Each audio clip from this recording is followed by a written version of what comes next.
Something I wanted to talk about today that I think is an interesting note for those prospective investors looking to get into the space to start thinking about is fleet. So Spencer is talking about obviously all this growth, all this additional volume that we're feeling on the contractor side. It's a popular topic of conversation right now is fleet in general, where are trucks coming from, and how do we look at trucks? And something our team is always looking at is different ways to assess businesses, and also to try to kind of gear in as a new investor what your focal points should be on that business and finding the right business for you.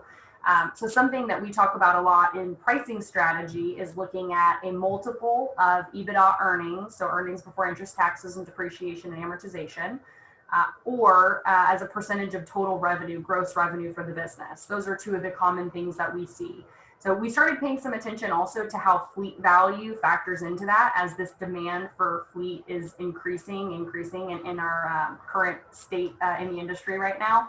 And one of the things we thought was interesting was to look at what we're seeing as far as a trend of the actual value of the fleet as that's compared to the asking price of the business.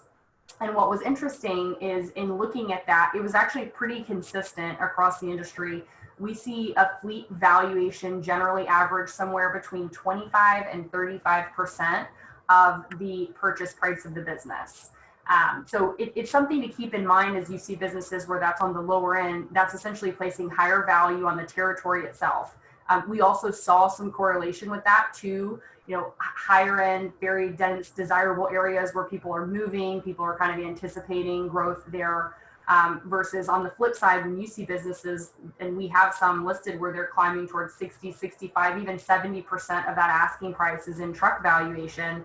We saw that actually tend to lean towards some of the higher mileage territories where you have to have larger fleets, additional resources to be available in order to service that territory. But it's something we want investors to keep in mind as they are evaluating different opportunities to try to find the right fit for them. Is paying attention to different metrics evaluation can help you figure out, one, what the right business is for you, and two, developing the right strategy to be successful with that business. Something we talk about with all of our consulting clients is any FedEx business can be the right business, but you need to have the strategy going into that acquisition to make sure that you are setting that business up for success when you take over, whether it's payroll changes or fleet changes or management changes.